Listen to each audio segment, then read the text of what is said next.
¿Qué autonomía tiene un vehículo de hidrógeno? Pues puedo llegar lejos, muy lejos. Más incluso que la mayoría de vehículos electrificados. Más de 650 kilómetros con un depósito de hidrógeno, para ser exactos. Y si eso no te ha impresionado suficiente, puedo repostar en menos de 5 minutos, por lo que soy la opción perfecta para un alto rendimiento en distancias largas. Pero no hablemos más de mí. ¿Tú qué conduces? ¿Son seguros los vehículos de hidrógeno? Sí, son muy seguros. El hidrógeno es mucho más seguro de manipular que la gasolina o el gasoil. Además, es el elemento más común del universo, así que no es ninguna novedad. A lo largo de los años, cientos de Mirai como yo han sido sometidos a pruebas de forma exhaustiva y segura bajo todo tipo de condiciones y temperaturas, y todos las han superado brillantemente. Toyota ha probado incluso a disparar balas a poca distancia a depósitos de hidrógeno, y no ha afectado a la seguridad. Suerte que no estuve ese día.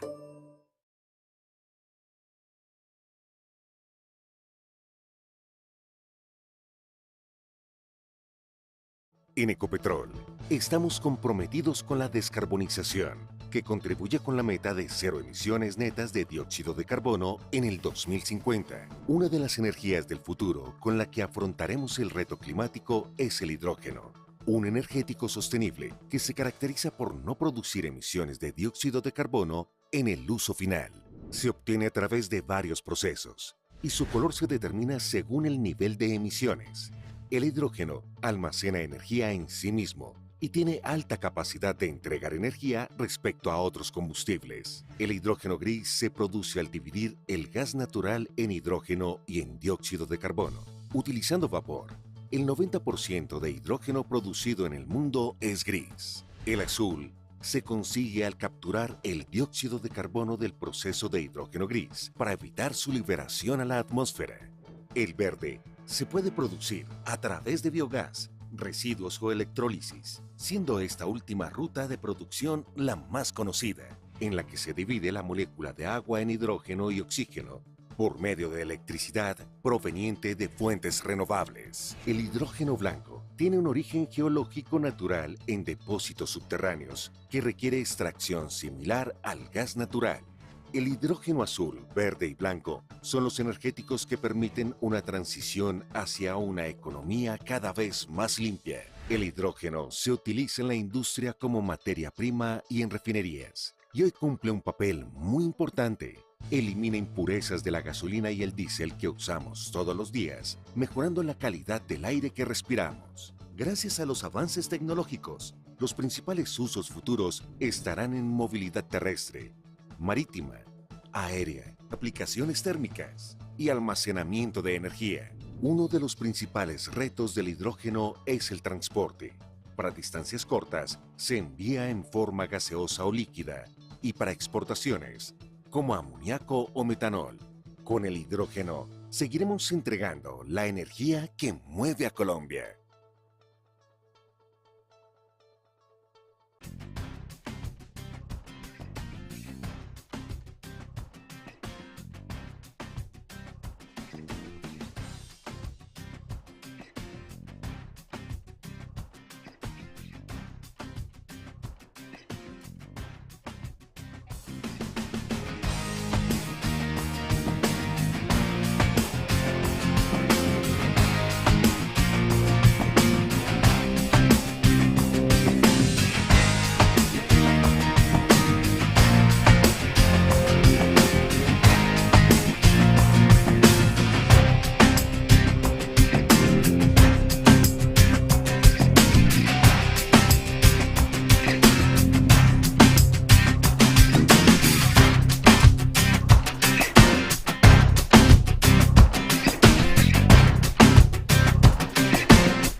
¿Qué autonomía tiene un vehículo de hidrógeno? Pues puedo llegar lejos, muy lejos. Más incluso que la mayoría de vehículos electrificados.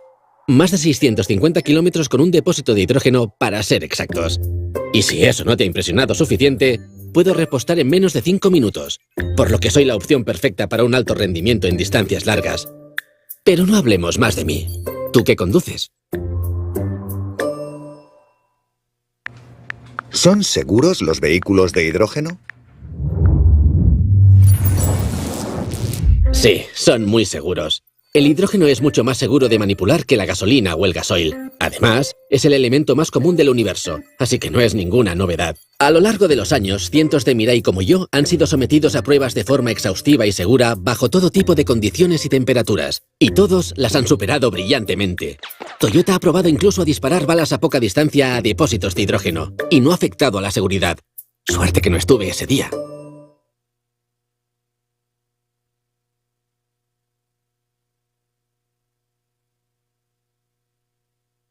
En Ecopetrol, estamos comprometidos con la descarbonización, que contribuye con la meta de cero emisiones netas de dióxido de carbono en el 2050. Una de las energías del futuro con la que afrontaremos el reto climático es el hidrógeno, un energético sostenible que se caracteriza por no producir emisiones de dióxido de carbono en el uso final. Se obtiene a través de varios procesos y su color se determina según el nivel de emisiones. El hidrógeno almacena energía en sí mismo y tiene alta capacidad de entregar energía respecto a otros combustibles. El hidrógeno gris se produce al dividir el gas natural en hidrógeno y en dióxido de carbono, utilizando vapor. El 90% de hidrógeno producido en el mundo es gris. El azul se consigue al capturar el dióxido de carbono del proceso de hidrógeno gris para evitar su liberación a la atmósfera.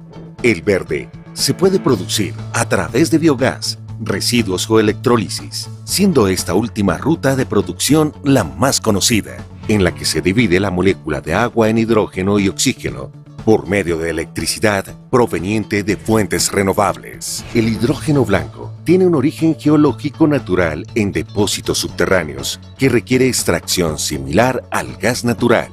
El hidrógeno azul, verde y blanco son los energéticos que permiten una transición hacia una economía cada vez más limpia. El hidrógeno se utiliza en la industria como materia prima y en refinerías, y hoy cumple un papel muy importante. Elimina impurezas de la gasolina y el diésel que usamos todos los días, mejorando la calidad del aire que respiramos. Gracias a los avances tecnológicos, los principales usos futuros estarán en movilidad terrestre, marítima, aérea, aplicaciones térmicas y almacenamiento de energía. Uno de los principales retos del hidrógeno es el transporte. Para distancias cortas, se envía en forma gaseosa o líquida y para exportaciones, como amoníaco o metanol. Con el hidrógeno, seguiremos entregando la energía que mueve a Colombia.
¿Qué autonomía tiene un vehículo de hidrógeno? Pues puedo llegar lejos, muy lejos. Más incluso que la mayoría de vehículos electrificados. Más de 650 kilómetros con un depósito de hidrógeno, para ser exactos. Y si eso no te ha impresionado suficiente, puedo repostar en menos de 5 minutos, por lo que soy la opción perfecta para un alto rendimiento en distancias largas. Pero no hablemos más de mí. ¿Tú qué conduces? ¿Son seguros los vehículos de hidrógeno? Sí, son muy seguros. El hidrógeno es mucho más seguro de manipular que la gasolina o el gasoil. Además, es el elemento más común del universo, así que no es ninguna novedad. A lo largo de los años, cientos de Mirai como yo han sido sometidos a pruebas de forma exhaustiva y segura bajo todo tipo de condiciones y temperaturas, y todos las han superado brillantemente.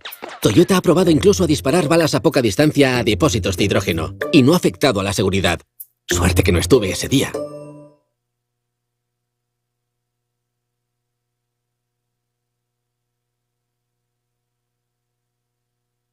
En Ecopetrol, estamos comprometidos con la descarbonización, que contribuye con la meta de cero emisiones netas de dióxido de carbono en el 2050. Una de las energías del futuro con la que afrontaremos el reto climático es el hidrógeno, un energético sostenible que se caracteriza por no producir emisiones de dióxido de carbono en el uso final. Se obtiene a través de varios procesos y su color se determina según el nivel de emisiones.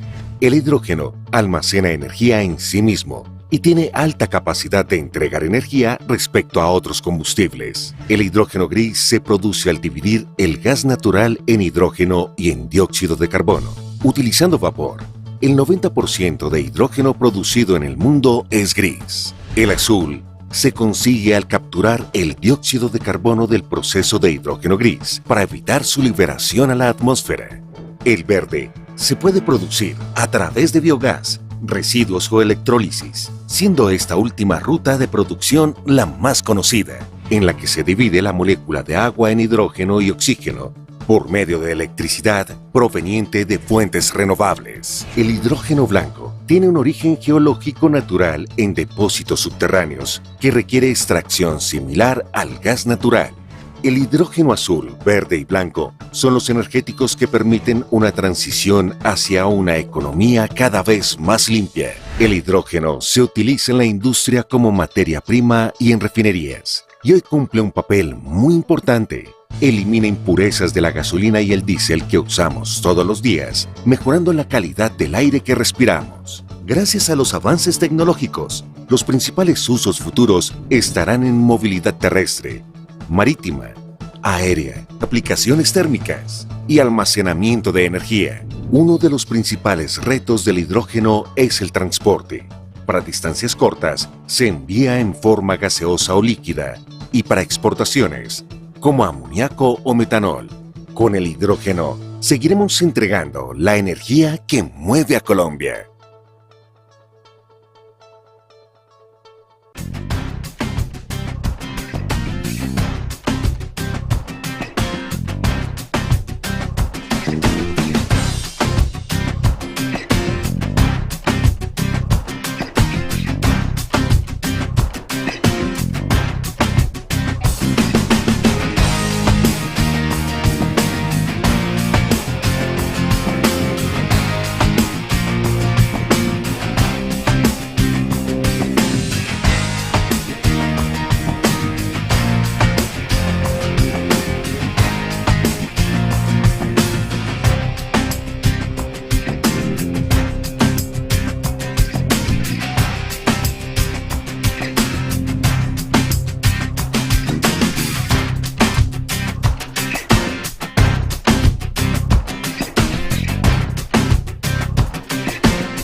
Good morning. How is everyone? How do you feel today to talk about finance and regulations? Have we gone over everything? Do you have any questions, inquiries, feedback? Is everything okay for us to begin with our session today? All right, perfect. But please, to everyone that is entering the hall, can you please take a seat because we should be beginning as of now due to our schedule.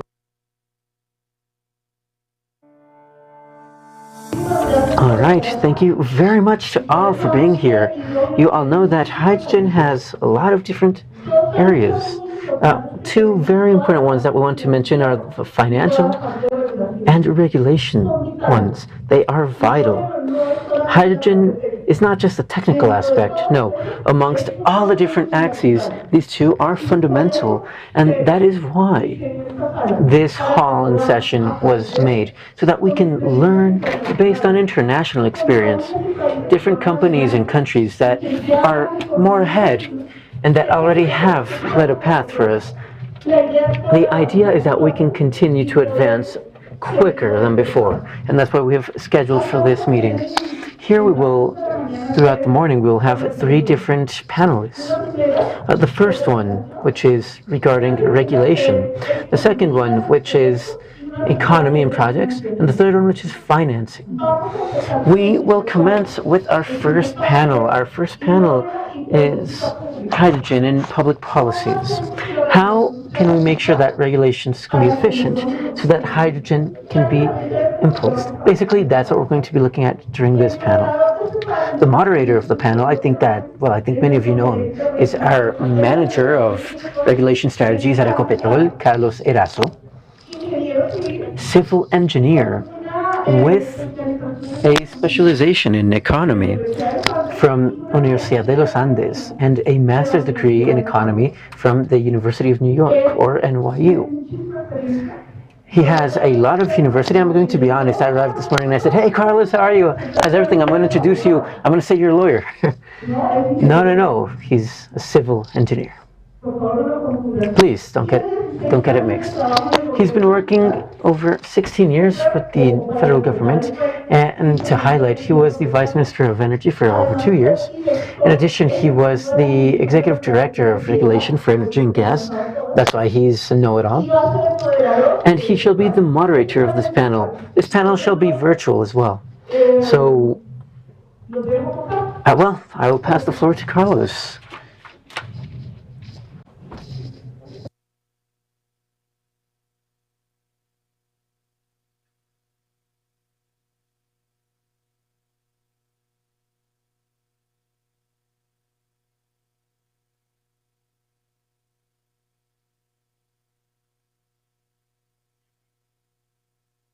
Thank you very much. I appreciate the invitation as well as the contributions that you all have in regard to this learning curve that we have at our company.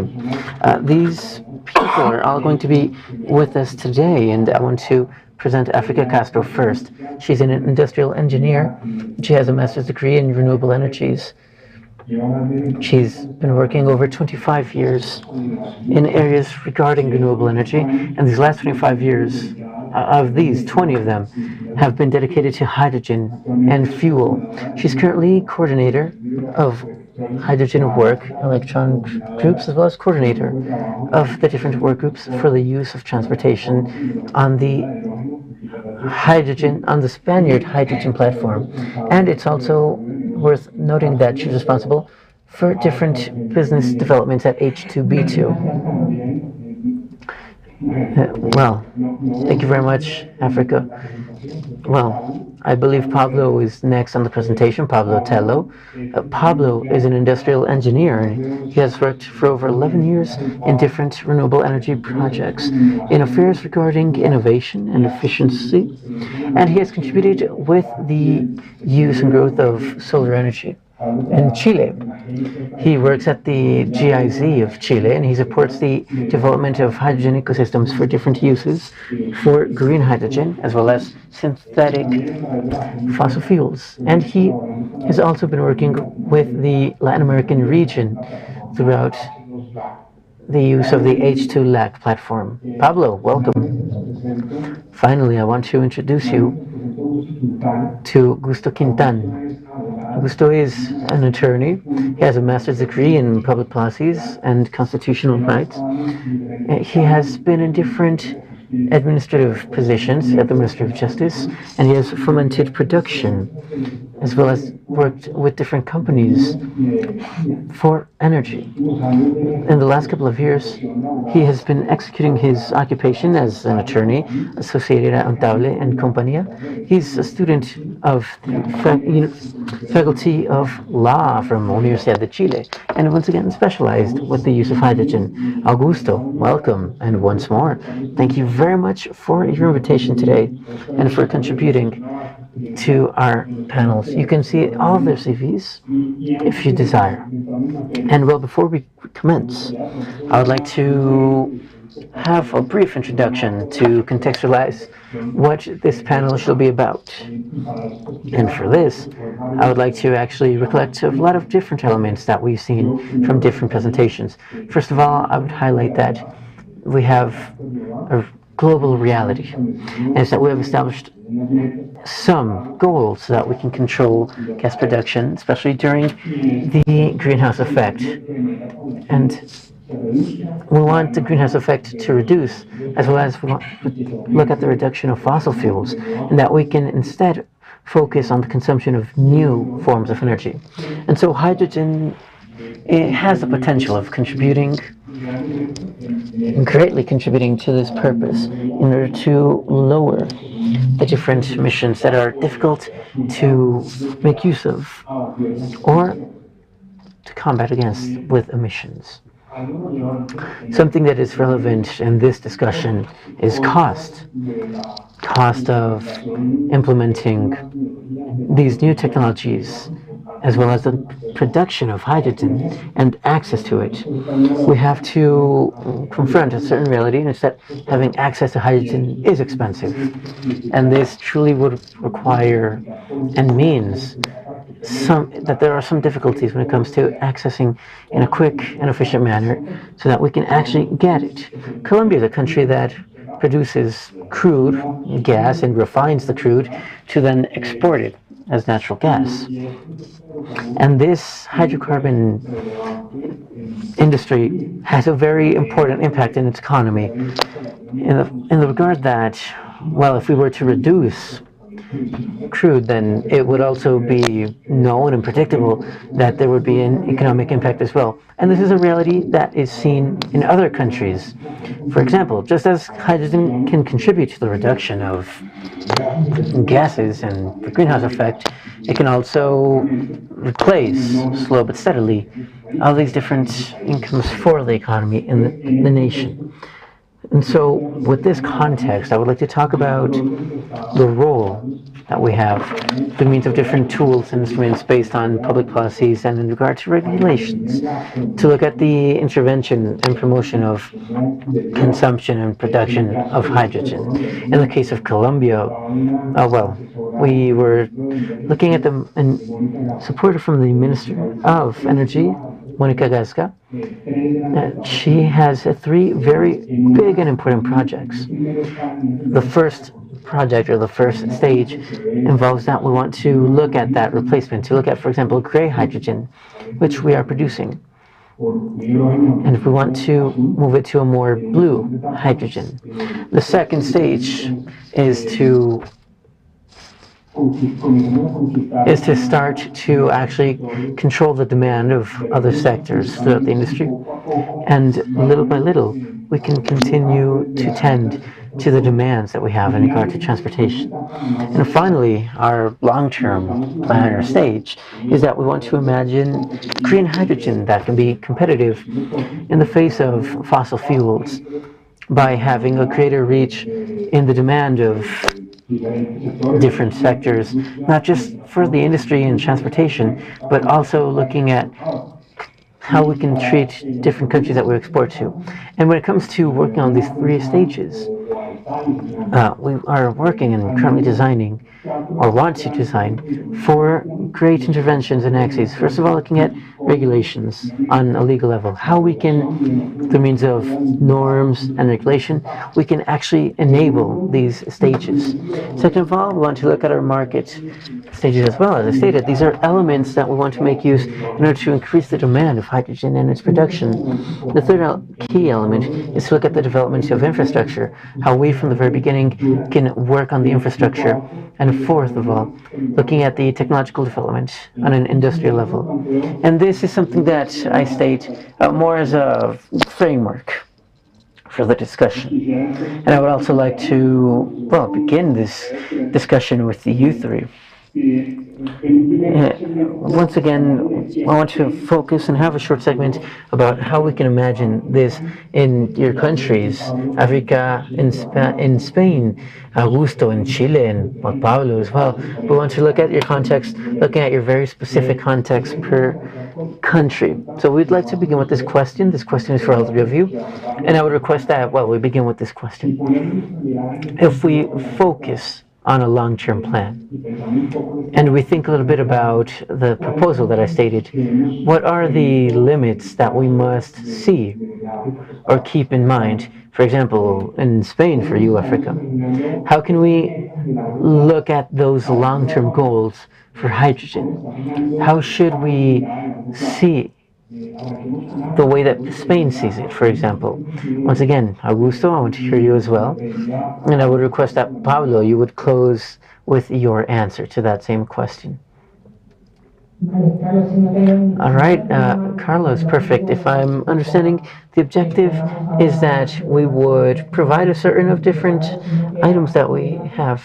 We want to have a debate then. That's correct. Yes, that's correct. I would like this for be more of a conversation that we can, just let it flow. We can start off by talking about how you can imagine the efficiency of this on the long term. We then talk a little bit about the how we can start to reach these objectives through different public policies and regulations. All right. Well, on one hand, well, first of all, thank you very much for inviting us and for letting us actually provide our knowledge and our experience when it comes to hydrogen. Officially so, yes, hydrogen is identified as an element that, well, we seek it through decarbonization. And let's say in the case of Europe, we see the rise of the pandemic. And so with the pandemic, we saw that hydrogen was also used as an element that could help battle climate change, this need to support the environment. And so it even supports the opportunity for industrial development. And, well, keeping that in mind, it has also accelerated, and what we've predicted, what we want to look at is, want to accelerate the entire procedure based on the conflict that we have right now in Ukraine and that dependency that we have on fossil fuels. So we're looking at something that, well, we want to have a new focus to combat climate change through renewable energies, that we want to also be able to fight against the pandemic, that is a public health issue, and we also want to look at the need to develop and have industrial development in regard to stop using as much when it comes to fossil fuels. Also looking at an economic transformation. And once again, this conflict in Ukraine makes us a lot more dependable on fossil fuels. So from the European Commission, and specifically from Spain, which is where I'm based, we want to reflect the European policies as part of the will of the countries. I would say that we've been on this for about a year and a half. It's been very, very important because we want to work toward hydrogen, want to foment hydrogen as an opportunity and how we can plan for it in the future so that we can undo the use of fossil fuels. And so we can also develop new industrial threats. Once again, all this is what we understand. And we would recommend that it comes and is born from an issue that was identified, which was then applied in the case of Spain as an opportunity for economic development.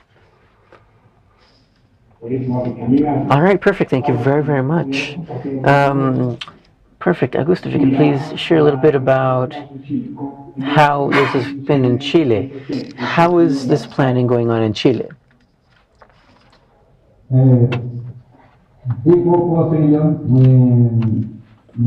Yes. Well, first of all, good morning to everyone. Thank you very much for having invited me to this session. Well, I was actually almost in person, but it was not possible. And, well, moving on, I'm very, very happy that I could be a part of this. Now, in regard to your question, Carlos, well, we're not really coordinated with Augusto, so, well, we think we're going to add on to the information stated. And, well, here in the case of Chile, there is a strategy. Chile has come up with a strategy already, and regardless, the strategy is more of a want in regard to how we can find solutions for Chile. Now, this was again placed as how we could implement hydrogen on the global market, and what would be the percentage or the market share that could be applied to Chile. But I believe that nowadays we did change it a little bit. And once again, being a bit more realistic when it comes to the development of the plan, it was, of course, unpredictable at the time. And again, based on my experience for development in Chile, we have to mainly focus on the actual basis and fundamentals for renewable energies. We have to work on that, and we have to make use of hydrogen, green hydrogen specifically. In addition, there is a very strong presence and drive for the use. There are 3 stages mentioned as well, but first of all, I want it to be local. I think that is the most important aspect, the fact that we should consider that the country is to be placed first, because we're talking about the production of fuel. And both Chile has a company that produces fuel, but overall, on a very general level,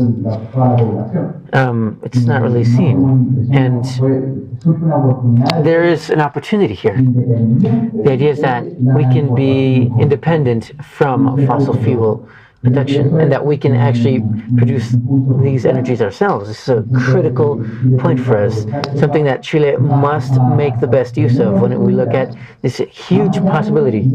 Overall, when we look at the fact that by reducing the greenhouse effect, we can also look at the fact that it would allow the country to be a leader in renewable energy and security as well, in regard to the variation of prices, because prices of energy, as we know, they can fluctuate quite a lot, and they're very well attached to the prices of fuel itself. So if the prices on fuel change, it will be seen and replicated on the local economy, on the Chilean economy. And so this is an opportunity that we can see now. And honestly, it's very, very important, not just because of the production of hydrogen, but also looking at the regulation of the economy. I've worked with Corfu, which is the one that's in charge of fossil fuels and economic development in Chile. So we always work hand in hand. And I believe that mainly we have to look again at the local use first. The sectors that you've already mentioned are key, where we look at more incentives and we look at greater competition, in which we can look at different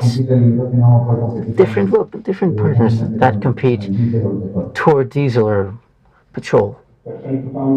Thank you, Pablo, very, very much.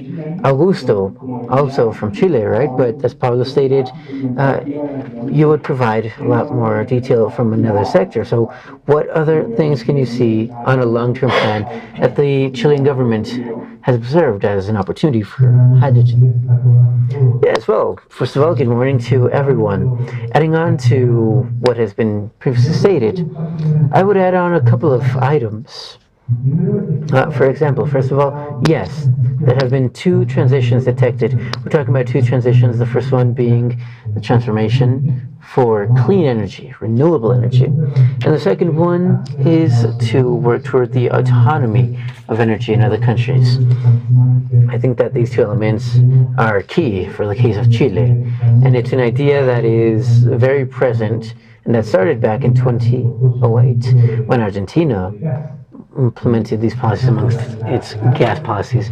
It's very important, once again, to look at renewable energies and how we can work and look at imported energy and how we've always worked with it since then. I also want to add on to a third transition, an additional one, or a third type of transition, and it's that to work at decentralized transformation. It's an element that is completely new, that it begins to open up amongst our discussions, and that in general, one might believe that production is centralized, but truly a lot of centralized hydrogen production can generate a heavy load on the economy. However, at the same time, it's not really the most profitable solution because, once again, with decentralized production, it has to go through different policies such as transportation policies.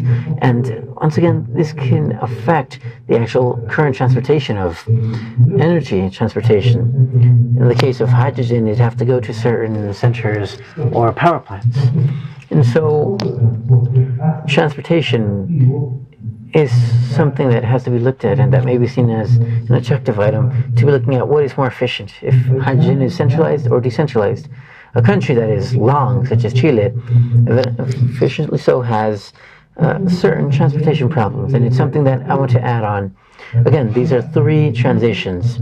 Transition to clean renewable energy, to looking at other energies throughout other countries, and then looking at the production of decentralized hydrogen. The second item that I want to mention is from where is each country actually looking at its own energy.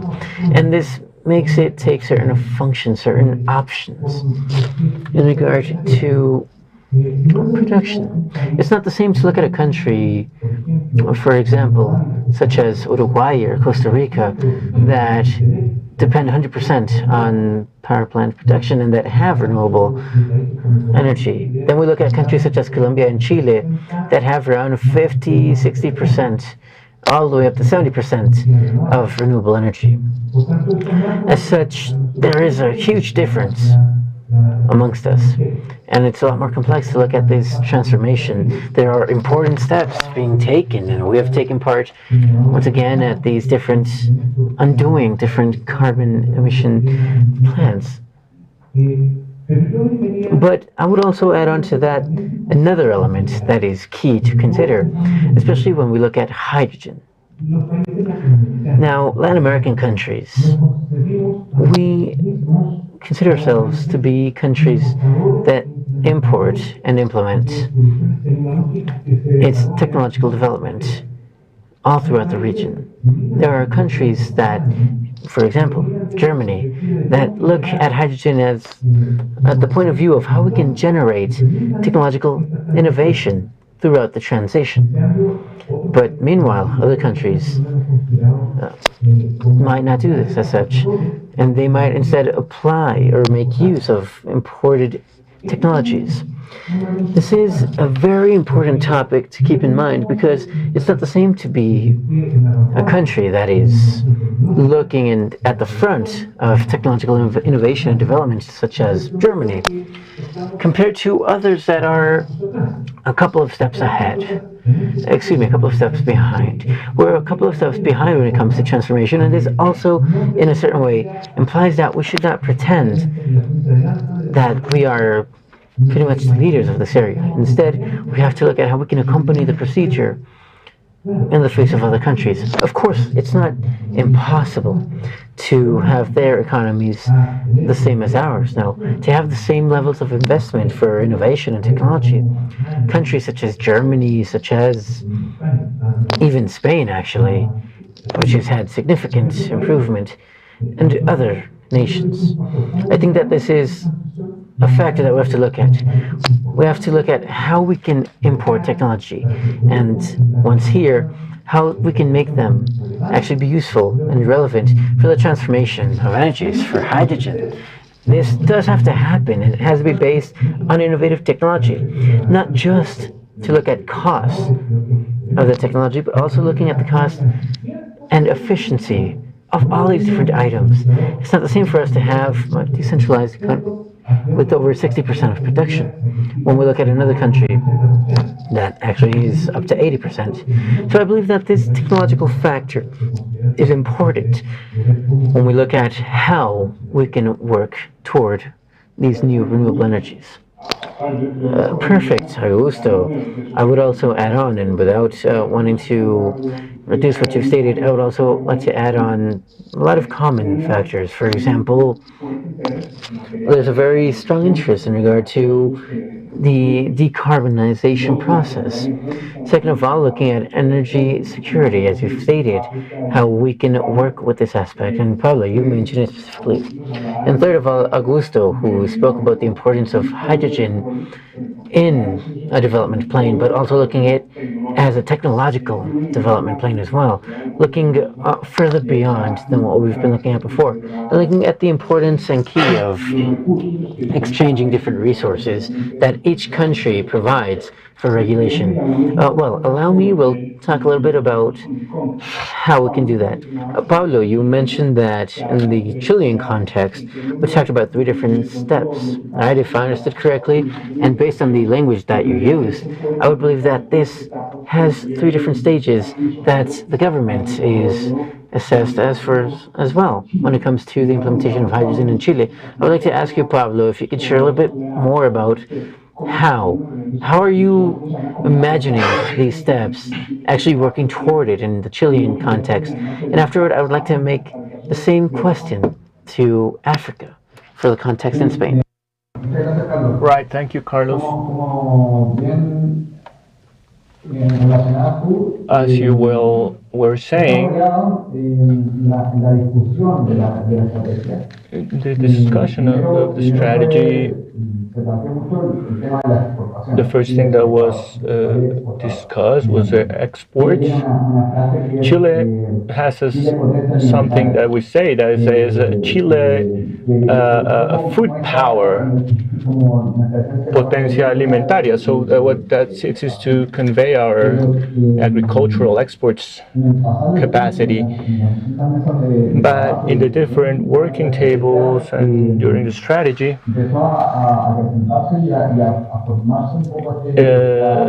this need started to become clear to have a local benefit, because we need to take into account, that Chile is going through a historical process of structural transformation and discussion, and it's not always been that way.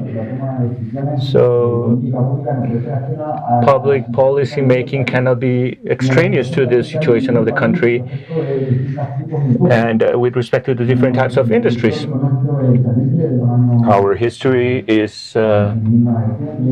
salitre from 1900s, then copper, lithium, salmon. But what sometimes hurts the most is saying, okay, we export copper, sometimes it's not even pure copper, and we purchase, as a country, we're importing the piping and the other things that are made of copper. And so the question is, how can we get this not to happen with hydrogen? That is what I was saying about the importance of local use. It's first time, and this is a paradigm shift. This is the first time that as a country or even companies can produce their own fuel. So let us imagine in the case of transport either passengers, trains or trucks whose main input is fuel. They might never have imagined to produce their own fuel, and that has of course affected Ecopetrol. But what I'm headed at is that the pandemic has left us a major lesson. You buy something online, and the cost of that something could be half could be because of the logistics, and the other half could be the cost per se of what you're buying. So what does that say to you? The end cost, which is influenced by logistics and transport, so how does that affect a country and its people to reduce that cost, those logistics costs? And it goes to fuel immediately. So how can we think about fuel self-production that allows, for instance, transport companies to become more competitive if I have a possibility of making my cost management independent from the one who's selling me, from the one I'm importing from? I have much better tools to be able to drive a value proposition that is cheaper facing the competition than the other transport company that is going to continue with diesel, either because they're going to maintain their machinery or because they have bought a diesel machinery and they cannot just live it or assume it as a loss. So that is what I'm saying, this is a paradigm shift. We've been talking to transport companies and they have never really thought about it, and so there's always saying fuel and costs, and they draw the margins on very small things like logistics and so forth. But here they have a possibility of getting margins differently, and it's fully disruptive. And I think this will affect everyone, and particularly those countries that can produce our own hydrogen. And taking into account Augusto's point on decentralization, even more decentralized, that is reducing energy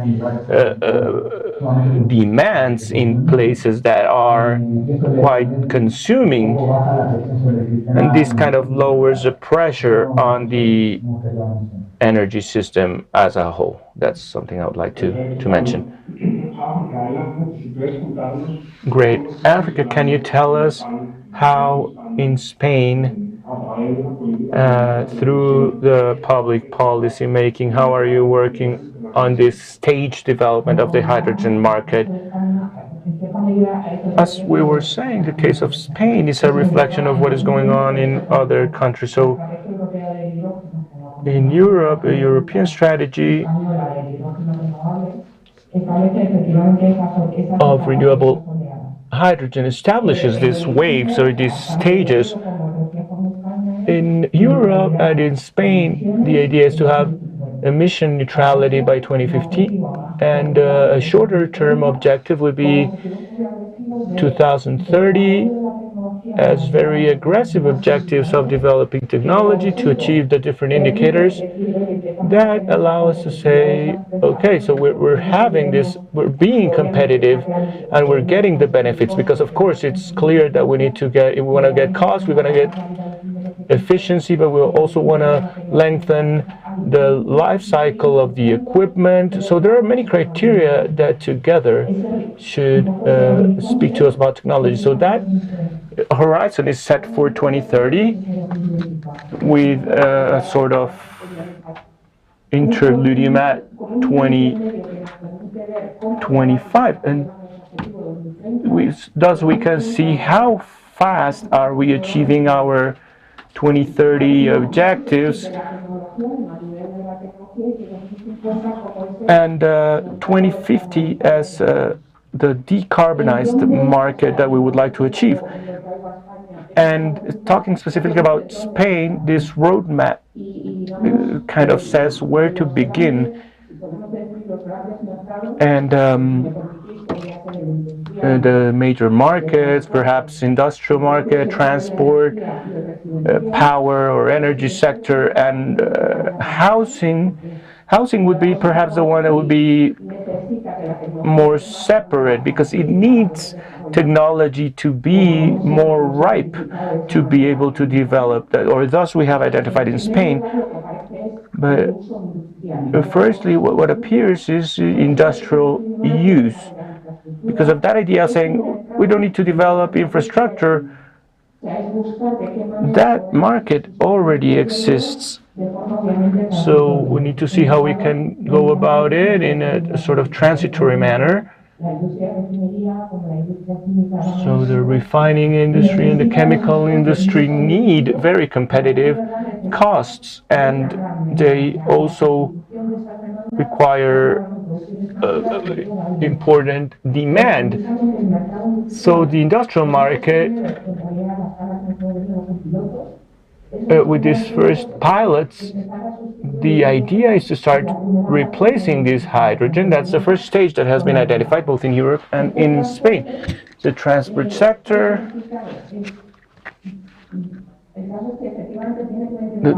the thing is that it needs to go hand in hand because the main barrier for transport, which could entail greater costs for technology, the big barrier is infrastructure. So the idea is to say, how can we have a sort of coordinated demand with the use of fleets, and when we're talking about heavy duty vehicles, buses, tracks, or port environments,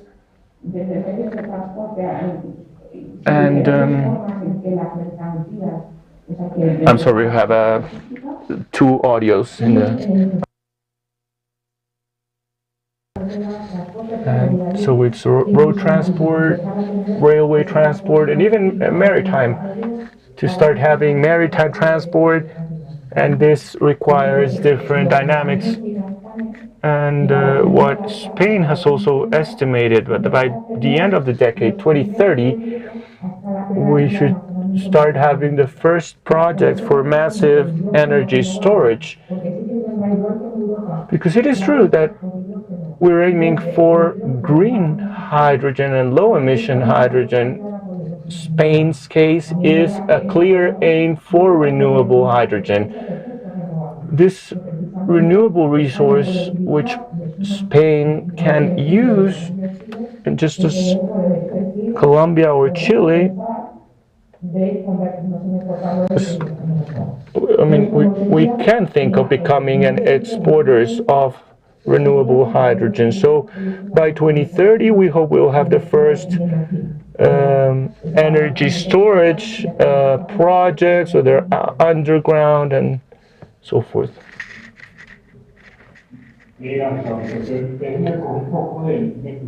Thank you. Let me talk a little bit about like a sort of overview. What we could say is, in general, Chile, Spain, and decarbonization, energy security, development of the industry. As Augusto was also saying, surely through some steps, stages.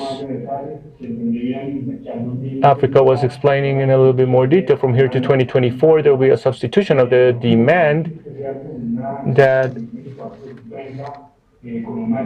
from 2024 2030 with better consumption from the industry, and after 2030 down to 2050 with full technology development. And Spain, we will start seeing Spain as an exporter. In the case of Chile, if I have well understood Pablo, it's true that in this strategy that he was talking about, it's more like a wishful thinking. We're thinking more like in the long term, but we need to think about how in the short term we can produce our own energy in Chile and self-supply. So thus, I want to invite you to talk a little bit about the how are we going to do that, and is how from public policy making we can promote the development of a market. On the one hand, it's supply, on the other hand, it's demand, and let us speak about supply. In the Colombian case, there have been certain fiscal incentives for hydrogen production. And I would like to ask Augusto whether we can start out with that. Augusto, can you tell us what is being done in terms of public policy making and regulations in Chile? Tenemos un audio metido y podemos cerrar ese micrófono, por favor, porque nos está generando también mucho eco y mucho ruido.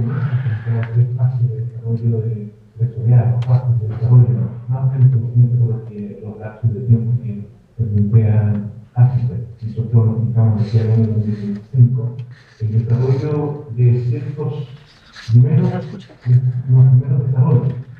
Se han detectado alrededor We detected around 5 startups or enterprises that can be viable down to 2025. Fundamentally, fumes production and a team of pilot, also ammonia production to produce ammonium nitrate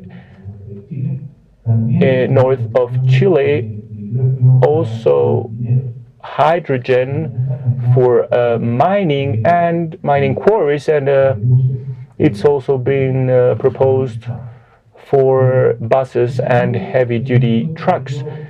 So public policy is supposedly oriented towards subsidies to supply part of the